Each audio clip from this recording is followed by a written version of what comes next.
Bom dia, igreja, a paz do Senhor. Leitura bíblica de hoje para darmos continuidade à nossa série de devocionais falando sobre o poder da comunhão. Hoje, no nosso terceiro episódio, nós vamos falar sobre o vínculo da paz, da unidade.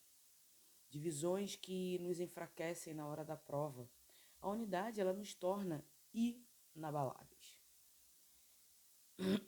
Aqui nós vamos falar sobre os versículos focados na fraqueza, na divisão e no vínculo perfeito da unidade.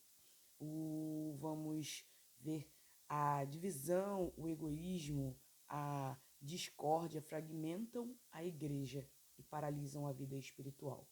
No entanto, estes textos mostram que a verdadeira unidade no corpo de Cristo não é um esforço humano meramente social, mas é uma bênção divina, mantida pelo amor, pela empatia e pela preservação do vínculo da paz.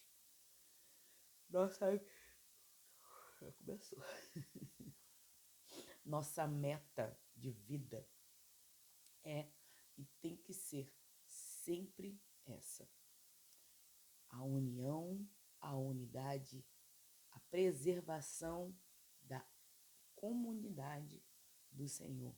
Devemos nos amar de forma fraternal, nos amar sem ter medo, sem ter problemas, sem ter nenhum tipo de vaidades. Ah, porque fulano é melhor do que você, porque fulano estuda todos os dias, porque fulano leu a Bíblia 3 vezes em um ano. Ah, mas porque você não tem paciência? Ah, mas todos devemos ser um. Quando começa essa fofocada, essa boataria de ficar um falando mal do outro, porque fulano é isso, porque fulano é aquilo, a gente não vai para lugar nenhum. Pelo contrário, a gente até vai descer. A gente desce direto, sem curva. O Senhor, Ele quer a unidade dentro do seu corpo. Ele não quer um corpo doente e o outro corpo e outra parte do corpo inerte sem ajudar. Ele não quer que fique essa falação, essa fofocada, esse disse-me disse. É uma palhaçada que o povo fica. Parece que não consegue ficar 5 minutos de bem com as pessoas, que as pessoas ficam se degladiando e gera-se um desconforto tanto para você que está fazendo a fofoca, porque aí as outras pessoas que estão recebendo a sua fofoca, muitas das vezes, elas só querem saber a informação de você, saber que você está trazendo informação para ela, e acaba você se expondo. Quem é o fofoqueiro se expõe porque é fofoqueiro, e quem está recebendo a fofoca se torna exposto porque está recebendo a fofoca. Eu já falo, vai fazer fofoca? Vai falar do irmão? Peraí, deixa eu chamar ele pra gente ver o que a gente consegue resolver. Aí a pessoa já não quer mais falar. Então a fofoca, ela para em quem tem maturidade. O disse-me disse para em quem tem maturidade. E não pode, não combina, não condiz com o servo do Senhor ficar fazendo fofoca, ficar falando da vida do outro. Nosso papel, se não for para ajudar, a gente tem que calar. Porque é só calado que vence. Só calado que vence. Quando a gente fala demais, quando a gente arruma confusão demais, não dá certo. Então vamos começar com nossos versículos chaves. Salmo 133, versículo 1. Como é bom e agradável observar os irmãos viverem em união.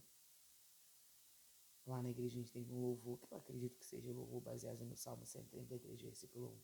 Quão bom e quão maravilhoso é que os irmãos vivam em união. Quão bom e quão maravilhoso é que os irmãos vivam em união. Aperte a mão do seu irmão e dê um sorriso para ele. Aperte a mão do seu irmão e cante esta canção. um breve e poético cântico de rompagem.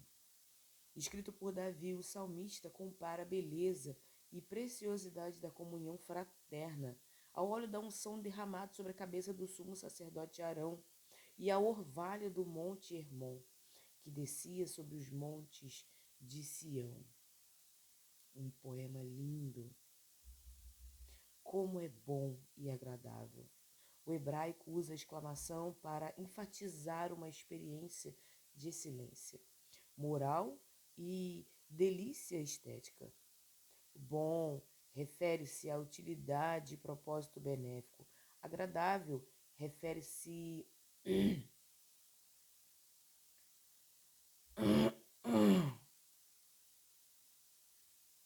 refere-se ao bem-estar e à harmonia emocional. Viverem em união, a expressão juntos como um só não é apenas a coabitação sobre o mesmo teto, mas a sintonia do coração e o propósito entre os que compartilham a mesma fé. Onde há essa união, ali o Senhor ordena a bênção e a vida para sempre. Versículo 3. Nossa vida, ela tem que viver em união. Nós devemos viver em união, compartilhando uns com os outros nossas aflições, como foi dito no dia de ontem, nossas dores, nossos medos, nossos anseios. Precisamos compartilhar com os outros. Precisamos compartilhar com os outros aquilo de bom que a gente tem na gente. E o que você tem de bom, o que você tem oferecido para o outro. Ontem tive um caso com uma pessoa e um cristão perdendo a paciência, perdendo a batalha, vamos dizer assim. Algumas coisas estavam dando errado e essa pessoa queria, porque queria condenar a pessoa que estava tentando fazer com que as coisas dessem certo. E ela acusando, e eu olhei para ela e disse assim: você é cristã, não é? Perguntei a ela. Sou, bem brava. Eu falei, então, qual é o tipo de Jesus que você está mostrando para as pessoas através dessa sua falta de paciência? Qual Cristo você está apresentando? Qual o evangelho que você está apresentando para as pessoas? Em Gálatas, fala sobre os frutos do Espírito. Um deles é a paz, a paciência, a mansidão e o domínio próprio. E você não está demonstrando isso. Aqui está tudo desmoronando. Vocês não sabem, mas a gente está tudo desmoronando. Tudo aqui é um foco de incêndio atrás do outro que a gente tem que correr atrás. E você só consegue pensar em você. Que Cristo você tem apresentado para as pessoas. Será que você tem mostrado os frutos do Espírito para as outras pessoas? Será que as outras pessoas têm a curiosidade de conhecer a Cristo Jesus através da sua vida? Será que a sua atitude tem sido de acolher, de viver bem com os outros? Paulo, ele fala que, se possível, tenha paz com todos, especialmente os da família da fé. Primeiro Paulo, ele começa com todos. E depois ele bota um adendo, um especial à família da fé. Não é para sermos crentes só dentro da igreja. Não é para termos paciência e domínio próprio só dentro da igreja. Precisamos ter paciência e domínio próprio aqui fora. O nosso evangelismo é aqui fora. Quem está dentro da igreja está sendo evangelizado. E as pessoas que estão aqui fora? Se não for eu e você que evangeliza, quem vai evangelizar? Então a gente deve pensar 1 zilhão de vezes antes da gente se tornar uma pedra de tropeço para um desses que está em nossa vida, para a gente tratar e assim ajudar a chegar até o Senhor. Então, mexeu muito comigo essa situação e me fez refletir para mim mesma. Será que eu tenho mostrado Cristo Jesus para as outras pessoas? ou eu tenho mostrado uma impaciência, uma grosseria, uma falta de paciência. Quando se trata de você, você tem coisas para resolver, você consegue resolver. Mas quando não se trata do que eu não posso resolver, eu me acalmo, eu aguardo e não posso gerar conflitos e confusão. Eu preciso me acalmar e acalmar as outras pessoas também. Eu não posso fazer com que as outras pessoas se tornem o pavio curto que eu estou causando. Então eu preciso ter domínio próprio, principalmente se eu for crente. Principalmente para o crente. É uma situação bem complicada, porém real. A gente precisa, necessita ter esse cuidado. Porque que tipo de Jesus eu estou mostrando para as outras pessoas? Jesus não foi grosseiro com ninguém. Pelo contrário, Jesus sempre foi amoroso com os pequeninos, com os pecadores e com aqueles que buscavam a Ele. Então a gente precisa demonstrar. E aí ela ficou inconsolável pelo que eu disse. E eu falei para ela, olha, eu não estou chamando a sua atenção, só estou te alertando porque você é uma mensageira do Senhor. Por ser mensageiro do Senhor, nós precisamos ter o cuidado redobrado.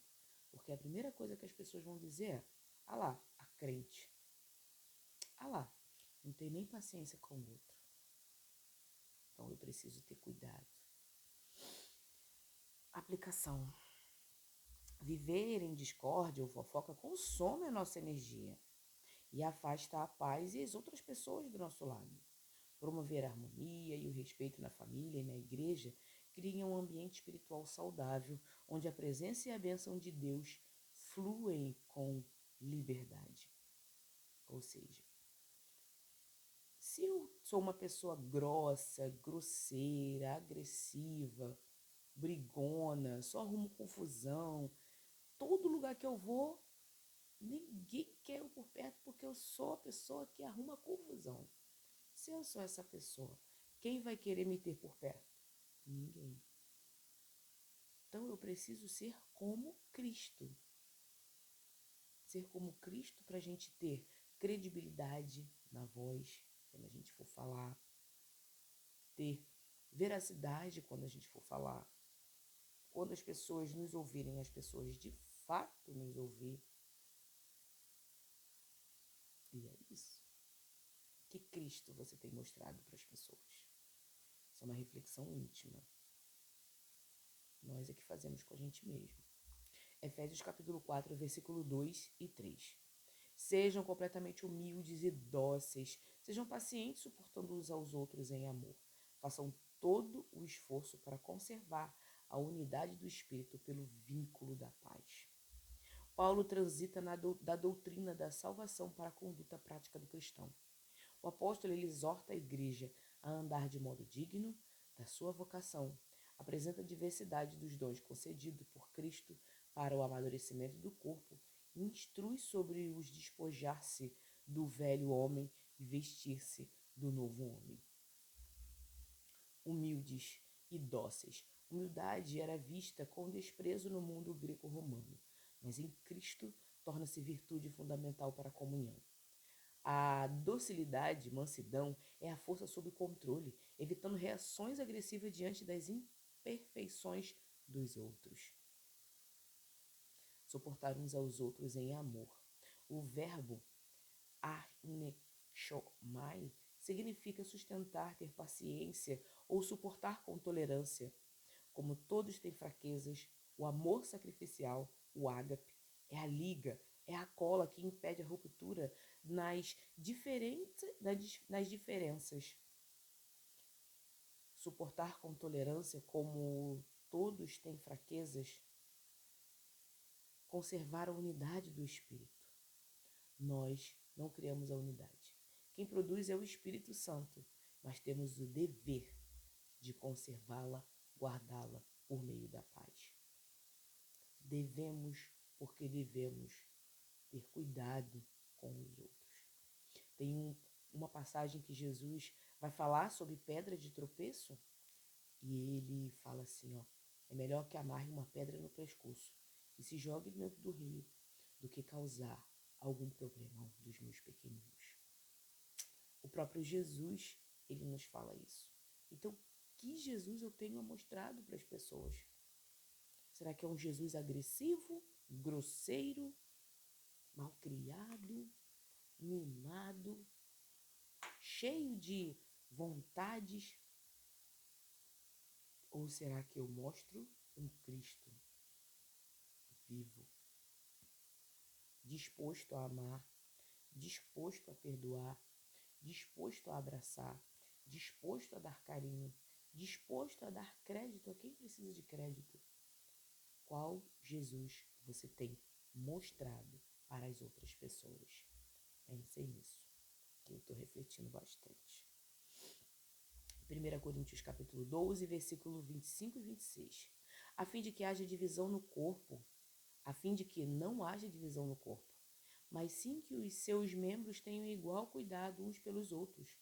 Quando um membro sofre, todos os outros sofrem com ele. Quando um membro é honrado, todos os outros se alegram com ele. Paulo ensina sobre os dons espirituais, enfatizando que há diversidade de dons, mas um só Espírito.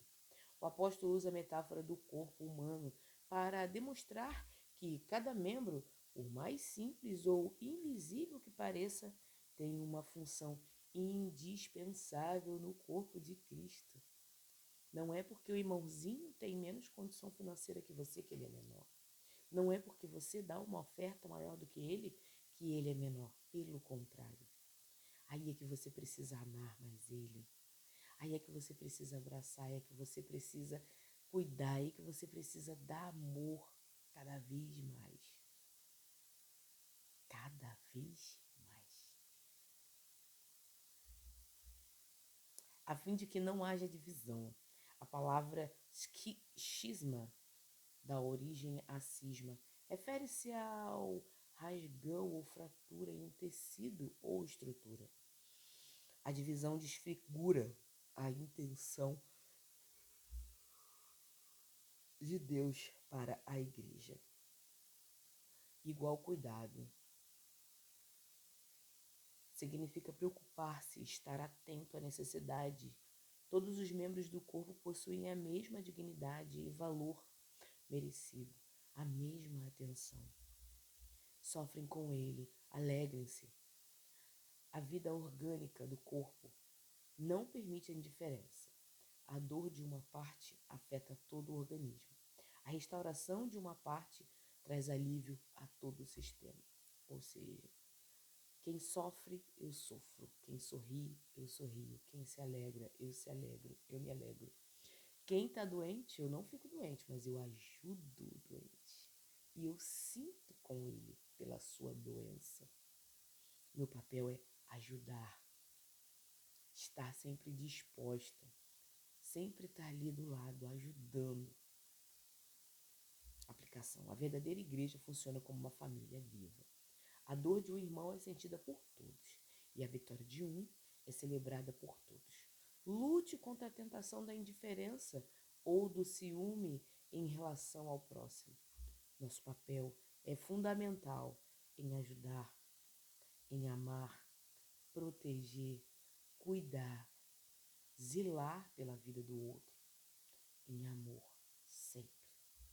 Colossenses capítulo 3, o versículo é o 14.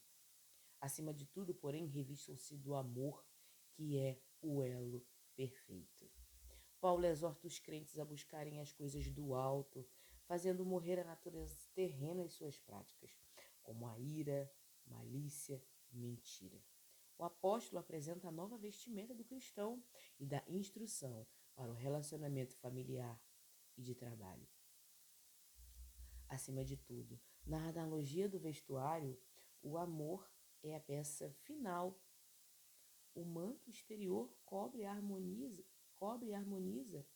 e prende todas as outras virtudes emocionais, como descrito nos versos anteriores, como compaixão, bondade, humildade e perdão.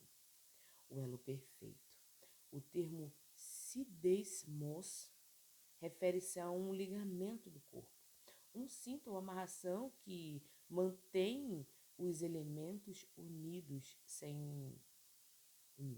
Sem amor, as outras virtudes e dons espirituais desmoronam e tornam-se ruídos ineficazes. 1 Coríntios 13:1. O amor une os crentes em perfeição. Teleiotes. O amor não é apenas um sentimento, mas uma decisão diária de revestimento espiritual. Quando colocamos o amor acima das nossas opiniões pessoais e preferências, garantimos a estabilidade e a beleza dos nossos relacionamentos. A fraqueza da divisão é superada pelo vínculo do amor e da unidade do Espírito. Em Salmo 133, versículo 1, descobrimos que a comunhão fraterna é boa, agradável e atrai o orvalho e bênçãos do povo de Deus. Em Efésios 4, versículo 2 ao 3, aprendemos que a unidade exige a prática intencional da humanidade, paciência e o esforço constante para preservar a paz. Em 1 Coríntios 12, 25 e 26, compreendemos que fazemos parte de um mesmo corpo, onde não há espaço para divisões nem para preservar a paz. Em 1 Coríntios 12, 25 e 26, compreendemos que fazemos parte de um mesmo corpo, onde não há espaço para divisões, nem para indiferença diante da dor ou da alegria do irmão. Em Colossenses 3,14, recebemos a instrução de nos revestirmos do amor, pois ele é o elo supremo que mantém todas as virtudes e os crentes perfeitamente unidos. Para superar lutas juntos, precisamos perdoar, manter a paz. Existe algum resíduo de comunicação ou mágoa que precisa ser resolvido hoje para preservar a unidade? Se tem, chegue até essa pessoa, peça desculpa, ame-a, dê a ela a honra que necessita. Porque a gente, cristão, a gente está muito enganado se a gente acha que somos privilegiados. Pelo contrário, Jesus disse que não veio ao mundo para ser servido, mas para servir. E o nosso papel aqui no mundo é ser imitadores de Cristo. Logo, nosso papel é servir e não ser servido. Dentro do corpo, servimos mutuamente uns aos outros. Eu sou servida e eu sirvo. No mundo, eu não posso esperar ser servido. Eu preciso servir. E o meu serviço, ele começa quando o poder de Deus se manifesta na minha vida. Amém? Vamos orar? Paizinho amado e querido Deus, graças te damos por mais um dia que se chama hoje, Senhor. Pai, queremos ser instrumento da tua vontade e do teu querer. Ajuda-nos a sermos melhores para o Senhor, nunca para nós, mas que a gente seja um exemplo de paz, paciência, nobilidade, bondade, fidelidade, mansidão, domínio próprio, todos os frutos do Espírito e tudo aquilo que o Senhor quer. Que a gente tenha compaixão, que a gente tenha principalmente o amor, independente do que a gente receba. A gente precisa dar o amor, Senhor. Então nos transforma, nos torna dignos da tua vontade e do teu querer. Pelo amor do teu santo nome. Hoje eu oro e já te agradeço. Em nome de Jesus. Amém.